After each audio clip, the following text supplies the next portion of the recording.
All right, welcome back. Today I want to take a look at something I've been dying to open up since I got it at Toylanta. It's been a couple weeks now, it feels like.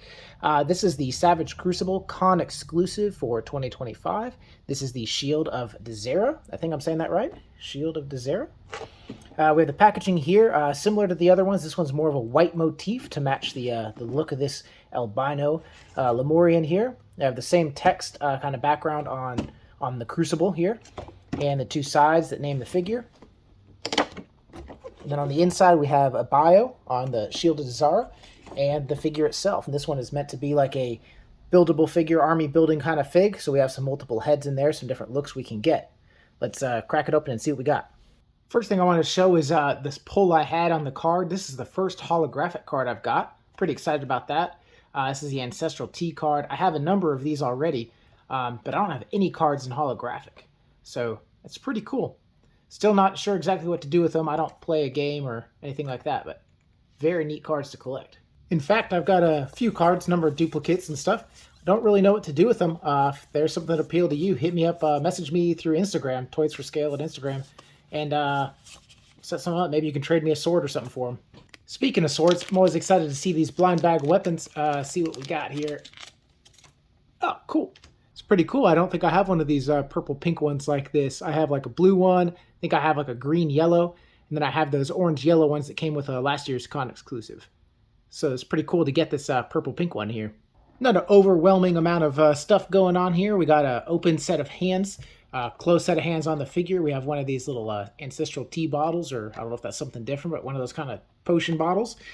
We have these three sets of heads, articulated jaw on this guy. I think these two also have articulated jaws. This sword, and then we have, looks like a cape piece or some soft goods here. So here we have a look at the albino guy here. Some pretty cool chest armor there. I think this is all new stuff. Well, it is all new stuff. This new chest armor here, which kind of has like a patina to it almost. It looks really nice. The detail work on that's really cool. I really like this new belt piece, kind of these leather pieces here, larger tarnished belt buckle, whatever you'd call it there in the center. And we have these cool two offset chains here that I think are real metal chains that hold the scabbard for the sword here. And all this has kind of that same tarnished look to it. It's really cool, like old copper or bronze or something. And we see that cool paint job coming all the way through. Even this articulated tail has that cool paint job. The legs carry it all the way down. It's not like the other Lemurians we've seen where it's kind of just like a little splash of paint. I know that last year's con exclusive had some pretty cool paint job too. This one is no different. Really cool paint apps. Let's take a closer look at some of the stuff he comes with. And here we have the extra set of open hands that comes with him. Got these white palms. The nails aren't painted, but the back of the hands are painted and have this cool color scheme that matches him. And here we have this little like potion or tea bottle. I don't know if it's that Ancestral Tea or it's something different, but it has a little peg there on the back to hook into the belt.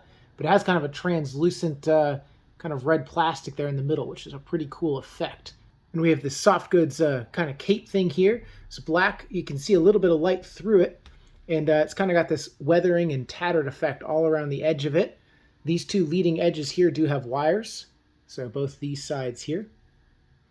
And I'm not really sure if that's supposed to be like for his neck or if that's supposed to go around his waist there and be like a little half skirt without looking at some reference photos. But maybe we'll take a look at it both ways. And here we have a look at one of the two heads that comes with it. This is like the with that hood, but kind of the hood in a resting or folded down position. This jaw is articulated, so we get it closed there or open all the way there. And then we also get this head sculpt here with the hood all the way out. So either showing a lot of aggression or, you know, something cool like that. A nice showing some emotion there. Pretty cool. This one has the same type of articulated jaw, fully painted mouth. Really nicely done. Even the back side of these is painted. There's a good 360 look at him before we get that cape piece on and start posing him up. Alright, after looking at some reference photos from Savage Crucible, I figured out that this is in fact a cape meant to go around his neck. So here's a good look at him all the way around with this cape on and this current head sculpt. And here we have a look at him with that the hood head sculpt, but with the hood down. This head sculpt with that cape does really not want to sit on that ball peg. I think it's just because of the extra material. That hood down in front, down in this area, really bumps up against this cape and that chest armor. Certainly not going to look down with that armor and the cape on with this head. And here's the last of the 3 head sculpts with the hood one, but with the fully expanded hood. This one actually fits a lot better than the hood down one we just looked at, and still has quite a bit of range in the neck to articulate the head around. That's fortunate because I like this head sculpt the most out of these 3. Figured while we're here, we'd take a look at the articulation and the different head sculpts first before the body, because it does make a difference. So this head sculpt here, this is as far as he's looking down. Now that neck peg is kind of like double bar end, so you can kind of get the head jutted out a little bit more. It doesn't really look down, and you can get it seated back a little bit more, still not looking any more down. He can look up that far. If you jut it forward, it's about that far.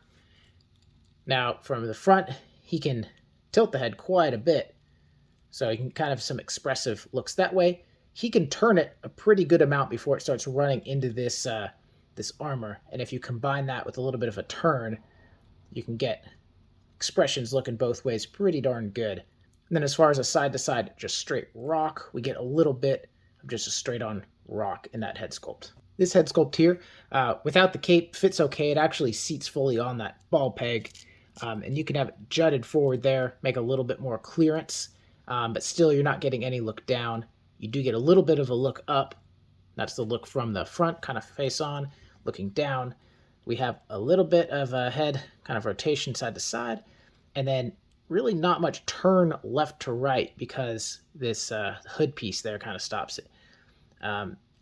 You can kind of tilt his head up and turn, but it doesn't really accomplish exactly the same effect. If he's looking up into an angle, you can get that look all day, but not just a straight turning left, turning right. All right, with the head sculpt that comes on it, there you have a side profile, straight on, looking down, pretty good, and looking up, pretty good. From the side, there's the looking up, there's the looking down. We can kind of jut that forward a little bit and look down a pretty good amount. Looking at him from the front, get a head tilt left to right like that, and we can get, no problem turning the head straight left or right because there's nothing there hitting the armor. We can quickly touch on articulation. If you're familiar with these figures, this buck is going to be the same as any of the others. If you're not, these are very articulated figures, get a good range of motion. First with the elbows, we get a really good double jointed bend there, better than 90. The hands that come on him, these hands are horizontally hinged. The gripping hands are vertically hinged, the one for the holding weapon, so that's really nice.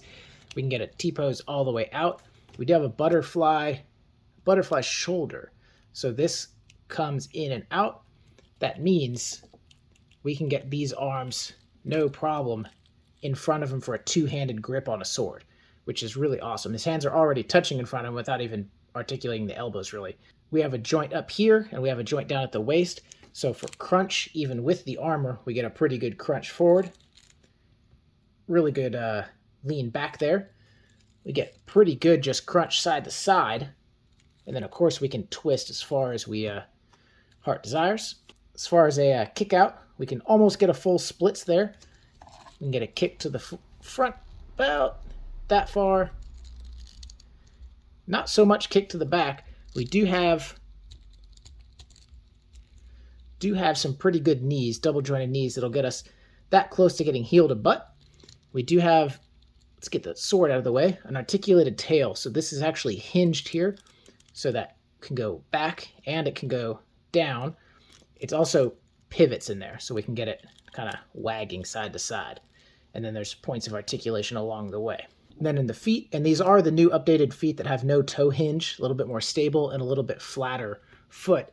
So as far as toe point down, we got there, toe point up there, and we have the kind of pivot rocker in there. And of course, they can spin all the way around. All right, I want to take a look at a couple other figures here for scale. On the left, we have last year's con exclusive from Savage Crucible. That's the Imperial Sentry. And on the right, this is from Zesray Studios. This is one of their 3 combatants from their Roman line. This is the Roman infantry. There's not any humans yet in the Crucible, but this Zesray figure and the other Zesray figures I have are all in the same display for me. I think they all mesh really, really well together. And here on the left, the Frazetta Girls Fire and Ice Tigra. And on the right, this is the Mythic Legion's Legendary Barbarian. That's this year's con exclusive. Excellent figure. I highly suggest you pick up both these exclusives if you can this year at shows. All right, a look at a couple other creatures here. On the left, this is the 112 scale Smilodon from Cyberzoic or Creative Beast Studios, the same people that make those super cool dinosaurs like Beasts of the Mesozoic. And on the right, also from Zesray, this is from their Combatants line. I think this is Cassos.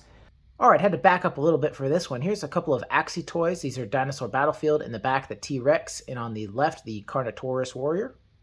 Again, these are all mixed in the same display. For me personally, I think all these guys look fantastic in like a fantasy savage realm world kind of thing.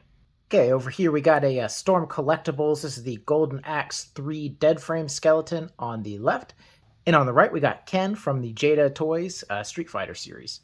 These dead frames over here are super cool, FYI. They're more of a reptilian skeleton. These are still in they sold them in a 2-pack, and you can still find these for clearance at a lot of places as of right now for about $39.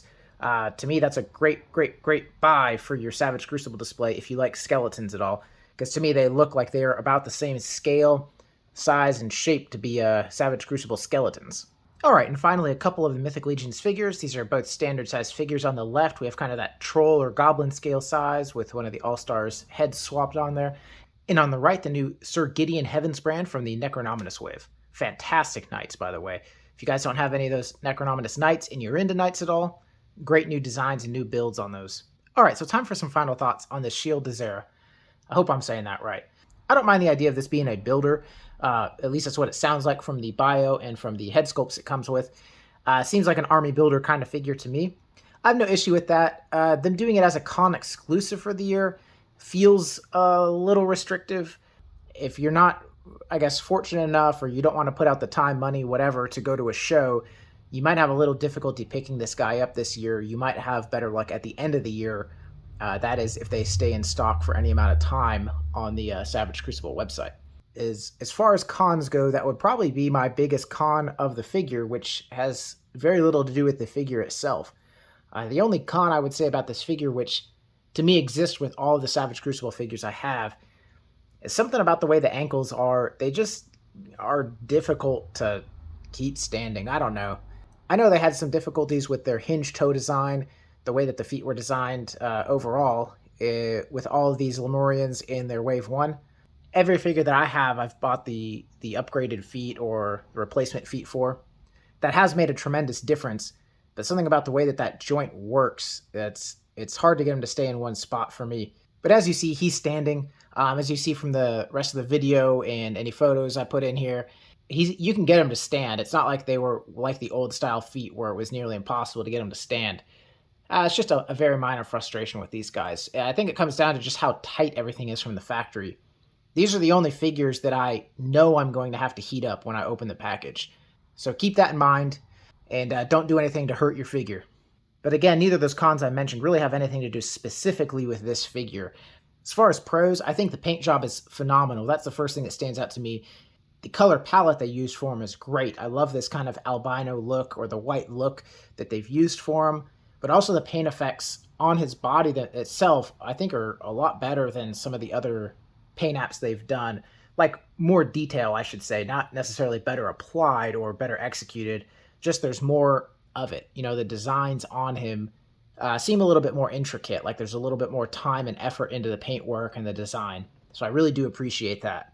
I do like getting the 3 different head sculpts with them, some soft goods, and then the all-new chest armor and all-new belt armor. I think that stuff looks really, really nice. And the way that sword hangs on the chains kind of offset behind him, I think it's just a great look.